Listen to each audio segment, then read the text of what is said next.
नमस्कार, मी assistant professor Jaya Kawale, GS college of commerce वर्धाच्या ई-लर्निंग प्लॅटफॉर्मवर आपणा सर्वांचे स्वागत करते. विद्यार्थी मित्रांनो, आजचा आपला lecture BCom final year Marathi medium first accounting. तर आपण कॉन्ट्रॅक्ट अकाउंटिंग सुरू केलेलं आहे आणि कॉन्ट्रॅक्ट अकाउंटिंग मधला टाईप नंबर 2 इनकम्प्लीट कॉन्ट्रॅक्ट सुरू केलेलं होतं आणि त्यामधले आपले 2 प्रॉब्लेम्स आलेले आहेत. आज आपण तिसरा प्रॉब्लेम बघणार आहोत. मागील लेक्चरमध्ये आपण बघितलं की जर कॉन्ट्रॅक्ट 1/3 पेक्षा जास्त आणि 50% पेक्षा कमी पूर्ण झालेला असेल तर किती प्रॉफिट अँड लॉस अकाउंटला ट्रान्सफर करायचं. आजच्या प्रॉब्लेममध्ये आपण बघणार आहोत की जर कॉन्ट्रॅक्ट 50% पेक्षा जास्त पूर्ण झालेला आहे परंतु 90% पेक्षा कमी, तर 50% पेक्षा जर जास्त कॉन्ट्रॅक्ट पूर्ण झालेला असेल आणि जर कॉन्ट्रॅक्ट अकाउंटवर प्रॉफिट आलेलं असेल तर किती प्रॉफिट आपल्याला प्रॉफिट अँड लॉस अकाउंटला ट्रान्सफर करायचं हे आपण आजच्या लेक्चरमध्ये बघणार आहोत. त्यासोबतच या प्रॉब्लेममध्ये म्हणजे आज जो प्रॉब्लेम आपण डिस्कस करणार आहोत त्या प्रॉब्लेममध्ये आपण बघणार आहोत की यामध्ये आपला जो जे मटेरियल आहे त्या मटेरियल किंवा जे मशिनरी आहे ते मशिनरीचा फायरमुळे लॉस झालेला आहे तर त्याचं ट्रीटमेंट म्हणजे त्याचं जे रेकॉर्ड आहे तो कशा पद्धतीने लिहायचा ते सुद्धा आपण आजच्या या लेक्चरमध्ये या प्रॉब्लेमवरून बघणार आहोत. तर प्रॉब्लेमची लिंक डिस्क्रिप्शन बॉक्समधून ओपन करून प्रॉब्लेम लिहून घ्यायचा आणि सोल्युशन सॉल्व्ह करण्याचा तुम्ही स्वतः प्रयत्न करा. यासारखं लॉसेस वगैरे आलेला किंवा profit on sale of machinery किंवा loss on sale of machinery किंवा मटेरियल हे आपल्या या आजच्याही एका प्रॉब्लेममध्ये झालेलं आहे. कंप्लीट कॉन्ट्रॅक्टमध्ये आपण ते बघितलेलं होतं. त्याच पद्धतीने आजच्या या प्रॉब्लेममध्ये सुद्धा आपण ते बघणार आहोत. जर मटेरियलच्या किंवा मशिनरीच्या सेलवर जर प्रॉफिट किंवा लॉस झालेला असेल तर त्याचा रेकॉर्ड असा लिहायचा. क्लिअर? तर क्वेश्चन आपण आधी थोडा समजून घेऊया आणि मग सोल्युशन करूया. क्वेश्चनमध्ये तुम्हाला इन्फॉर्मेशन दिलेली आहे. Following information related to contract number 66 is available from the contract ledger of contractor for FE 315 March 2014. March 2014 ची इन्फॉर्मेशन दिलेली आहे. प्रिपेअर कॉन्ट्रॅक्ट अकाउंट, प्रिपेअर करायला सांगितलेलं आहे कॉन्ट्रॅक्ट अकाउंट. क्लिअर?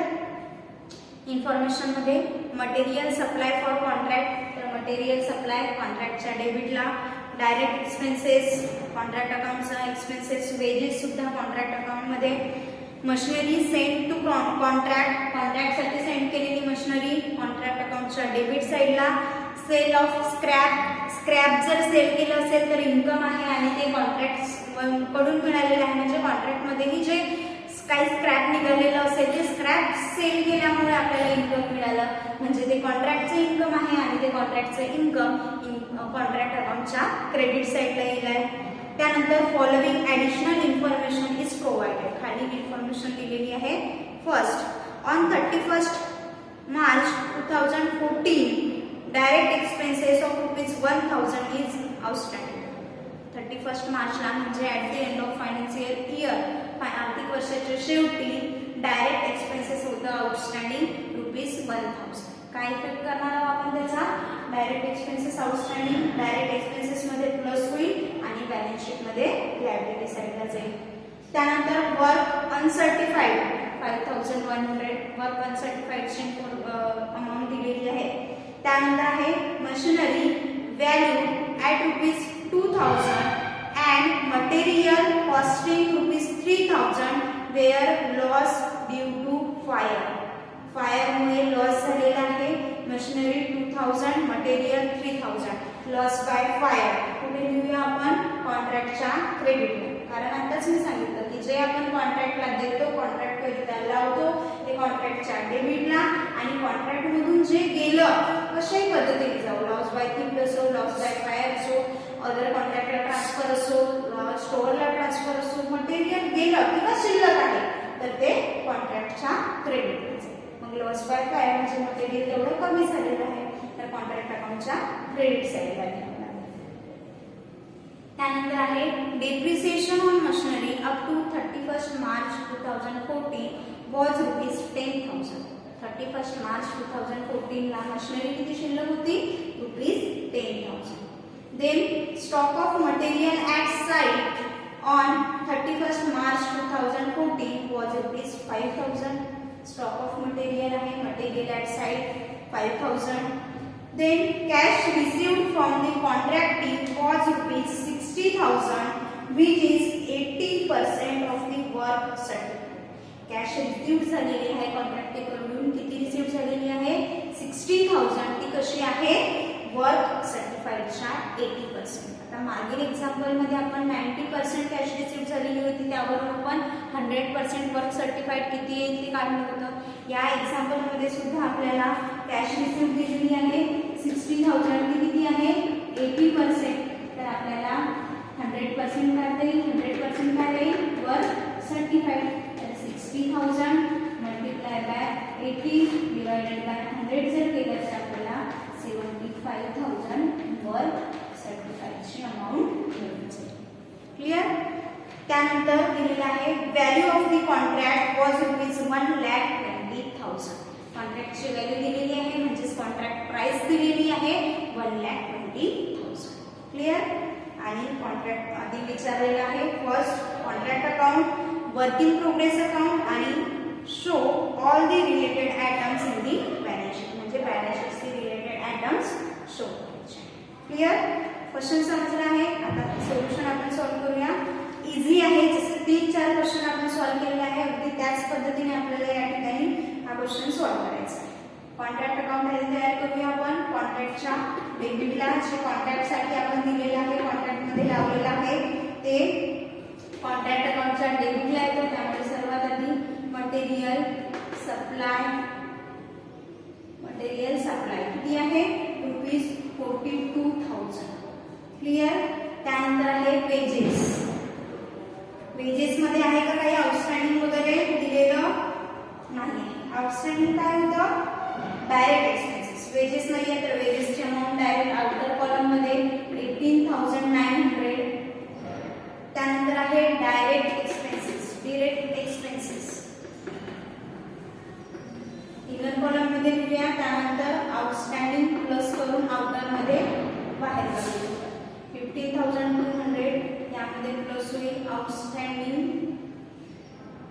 एक्सपेन्सेस किती आहे? 1,000. आउटर कॉलम मध्ये येईल 16,200. त्यानंतर आहे machinery send to contract. Machinery कॉन्ट्रॅक्टरला सेंड केली आहे. मशिनरी किती आहे? 34,200. देन सेल ऑफ स्क्रॅप आहे. Credit line sale of scrap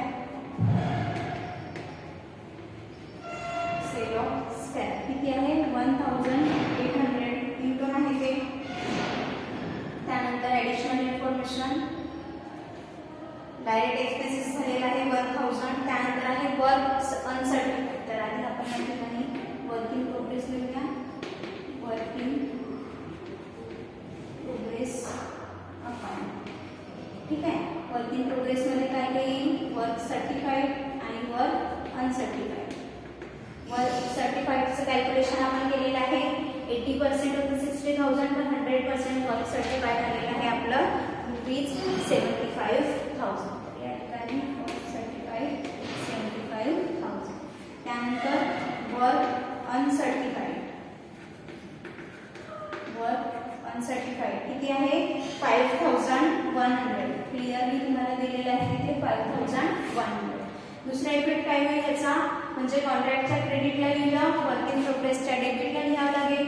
work in progress अकाउंटच्या debit साईडला कॉन्ट्रॅक्ट अकाउंटच्या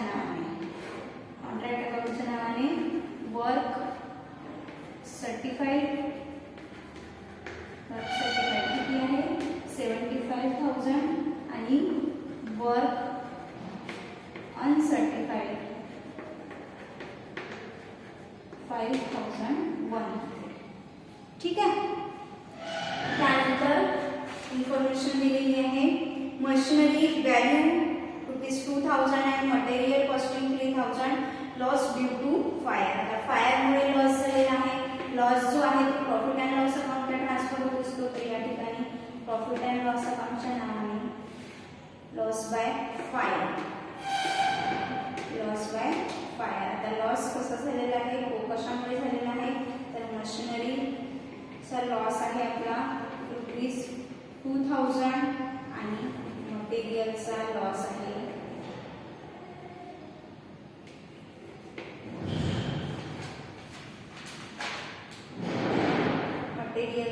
लॉस आहे ₹3000. असा टोटल लॉस किती झालेला आहे ₹5000. तर प्रॉफिट अँड लॉस अकाउंटच्या नावाने ₹5000. ठीक आहे. Then point number 4 machinery costing ₹4000 was sold for ₹3000. आता बघा मशिनरी सोल्ड केलेली आहे. आता जर आपण असेट्स किंवा मटेरियल जर सोल्ड केलेलं असेल तर सोल्ड केल्यानंतर आपल्याकडे पैसे येईल, बरोबर आहे. तर बँक अकाउंटच्या नावाने आपण ते पैसे देऊ. काय काय सोल्ड केलेलं आहे मशिनरी. आता मशिनरी किती सोल्ड केलेली आहे कॉस्टिंग ₹4000 was sold for ₹3000. म्हणजे मटेरियल मशिनरीची कॉस्ट किती होती 4000, सोल्ड कितीला केलेली आहे 3000. म्हणजे पैसे किती येईल आपल्याकडे 3000. 1000 रुपये काय झालेला आहे लॉस झालेला आहे. तर लॉस कुठे येईल याच ठिकाणी. ठीक आहे. म्हणजे कॉन्ट्रॅक्टच्या क्रेडिट साईडला loss on sale of machinery. Loss on sale of machinery किती आहे 4000 प्लस 3000 ऑप्टरमध्ये 1000. क्लियर. त्यानंतर material costing ₹5000 was sold for ₹6000. आता काय सोल्ड केलेलं आहे परत मटेरियल किती रुपयाला सोल्ड केलेलं आहे 6000. बट त्याची कॉस्ट किती आहे ₹5000. बरोबर आहे ना. कॉस्ट किती आहे 5000. म्हणजे 1000 रुपये आपल्याला एक्स्ट्रा मिळालेले आहे. तर ते काय झालं प्रॉफिट. आणि प्रॉफिट कुठे येतं कॉन्ट्रॅक्ट अकाउंटच्या डेबिट साईडला. कॉन्ट्रॅक्टच्या डेबिट साईडला profit on sale of material. Profit on sale of material किती येईल प्रॉफिट 6000 मायनस 5000 ऑप्टरमध्ये 1000. क्लियर. आणि टोटल 6 7 8 9000 बँक अकाउंटच्या नावाने आउट. ठीक आहे. त्यानंतर depreciation on machinery up to 31 मार्च 2020. Loss on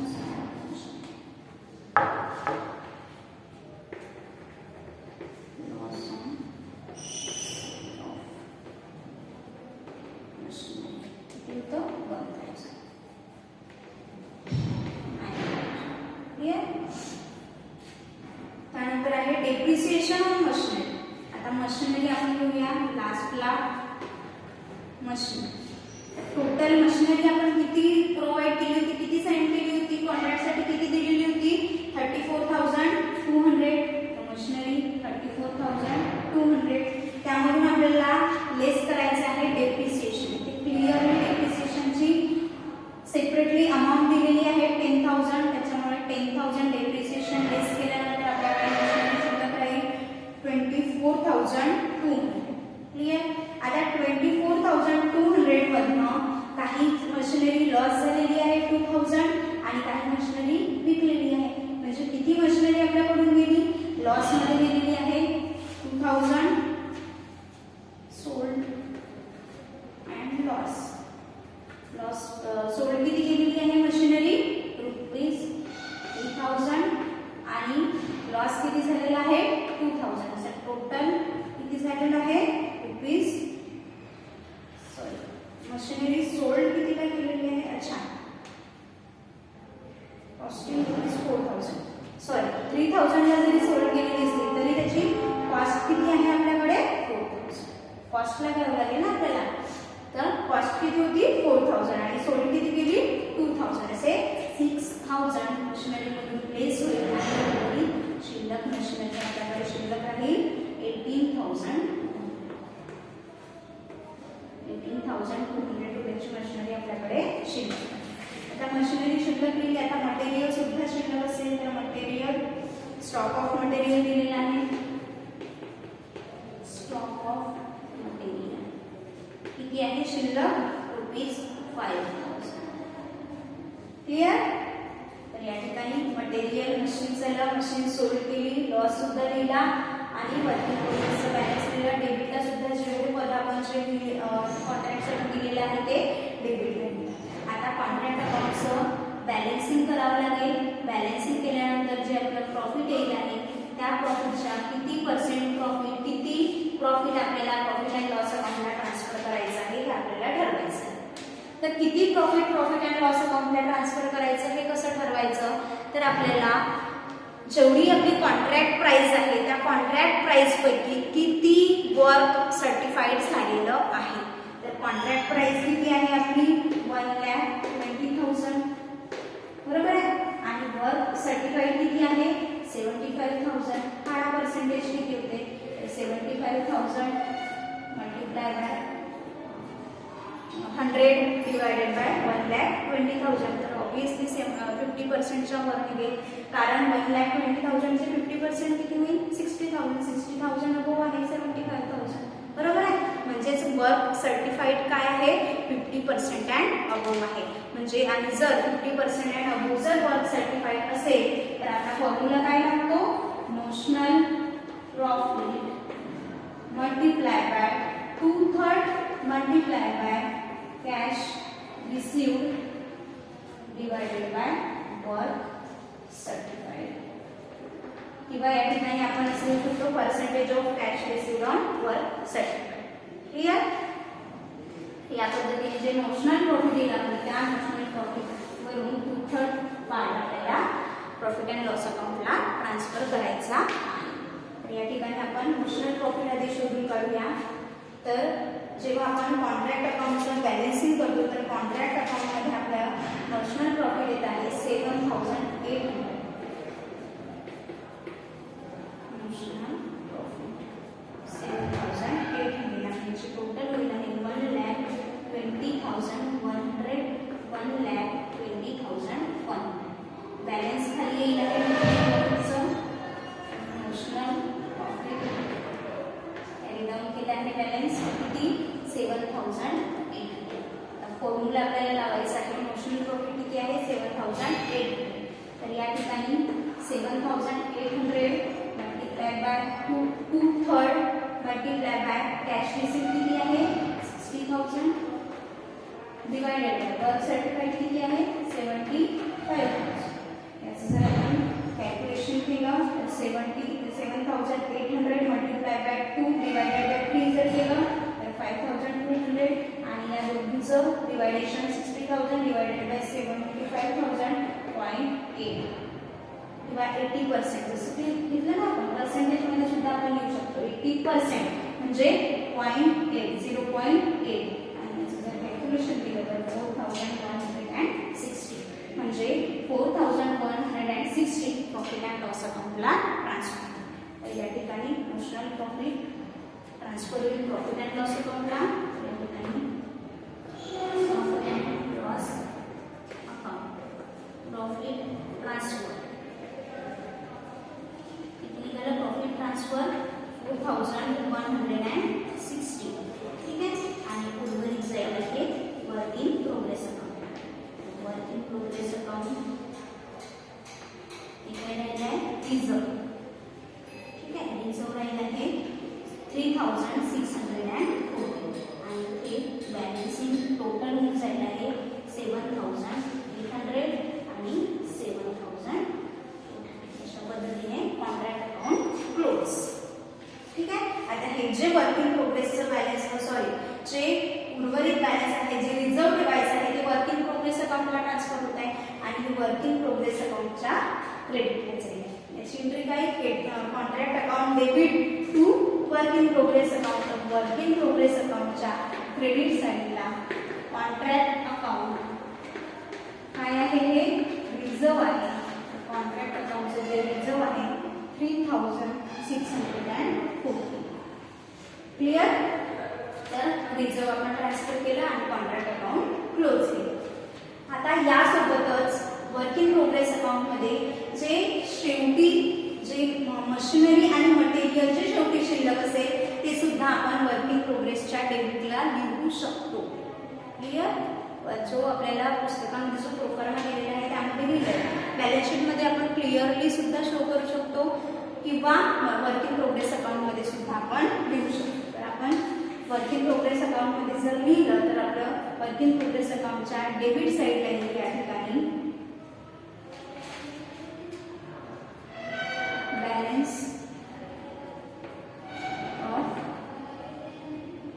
balance of machinery किती आहे मशिनरीचं बॅलन्स लिहिलं 18,200 आणि बॅलन्स ऑफ मटेरियल किती आहे शिल्लक 5,000 आणि त्यानंतर वर्क इन प्रोग्रेस अकाउंटचं बॅलन्सिंग केलं जाईल आणि जे वर्क इन प्रोग्रेस अकाउंटचं बॅलन्स येईल ते बॅलन्स आपल्याला बॅलन्स शीटला ट्रान्सफर करायचं आहे आणि फक्त बॅलन्स ट्रान्सफर करून चालत नाही तर आपल्याला त्यामधून कॅश रिसिव्ह लेस करून वर्क इन प्रोग्रेसचं ॲक्च्युअल बॅलन्स शीटमध्ये शो करायचं असतं. तर वर्क इन प्रोग्रेस अकाउंटचं जर बॅलन्सिंग आपण केलं तर आपलं हे बॅलन्स येत आहे 99,660 बॅलन्स. ठीक आहे आणि टोटल होईल इथे 1,03,300 1,03,000. ठीक आहे बॅलन्स येत आहे बॅलन्स शीट. तर बॅलन्स शीटमध्ये बॅलन्स येईल वर्क इन प्रोग्रेस